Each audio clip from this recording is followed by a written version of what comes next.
தமிழகத்தில் நீர்நிலை புறம்போக்கு நிலங்களில் ஆக்கிரமிப்புகளை அகற்ற பல்வேறு வழக்குகளில் உயர்நீதிமன்றம் மற்றும் உச்சநீதிமன்றம் உத்தரவிட்டுள்ளனர். இந்த உத்தரவுகளை அமல்படுத்துவதில் அதிகாரிகள் நிலையில் தயக்கம் காணப்படுகிறது. இதனால் போலி ஆவணங்களை பயன்படுத்தி நீர்நிலை புறம்போக்கு மற்றும் கோவில் நிலங்களை தனியார் பெயரில் பதிவு செய்வதை தடுக்க புதிய வழிமுறையை பதிவுத்துறை ஏற்படுத்தியுள்ளது. குறிப்பாக பல இடங்களில் ஆக்கிரமிப்பாளர்கள் போலி ஆவணங்களை பயன்படுத்தி அரசு புறம்போக்கு நிலங்களை தங்கள் பெயரில் பதிவு செய்து கொள்கின்றனர். அத்துடன் கோவில்களுக்கு சொந்தமான நிலங்கள், வக்பு வாரிய நிலங்களும் தனியார் பெயரில் பத்திரப்பதிவு செய்யப்படுவதாக புகார்கள் எழுந்துள்ளன. இந்நிலையில் நீர்நிலை புறம்போக்கு கோவில் நிலங்களை தனியார் பெயரில் பத்திரப்பதிவு செய்வதை தடுக்க தமிழ் நிலம் தகவல் தொகுப்பில் தனி அடையாள குறியீடு அளிக்கப்பட்டுள்ளது. பதிவுத்துறை அதிகாரிகள் இதுபோன்ற சர்வே எண்களுக்கு வழிகாட்டி மதிப்புகளை நீக்க நடவடிக்கை எடுத்து வருகின்றனர்.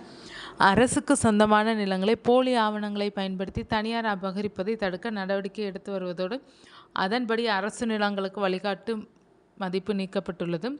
அடுத்ததாக பத்திரப்பதிவுக்காக இணையதளத்தில் சொத்தின் சர்வே எண்ணை உள்ளீடு செய்யும் போது அது அரசு நிலமா என்பதில் தானியங்கி முறையில் தமிழ் நிலம் தகவல் தொகுப்பில் சரிபார்க்க ஏற்பாடு செய்யப்பட்டுள்ளது. அதாவது ஒரு குறிப்பிட்ட சர்வே எண்ணை உள்ளீடு செய்யும் போது அந்த அரசு சார்ந்த நிலமாக இருந்தால் பத்திரப்பதிவு தொடர்பாக அடுத்தடுத்த கட்டத்துக்கு செல்ல முடியாது. இதனால் பத்திரப்பதிவுக்கான டோக்கன் பெறும் முன்பே தடுக்கும் நிலை ஏற்பட்டுள்ளது. இந்த நடவடிக்கையின் மூலம் முறையான தனியார் நிலமாக இருந்தால் மட்டுமே பத்திரப்பதிவுக்கான டோக்கன் கிடைக்கும்.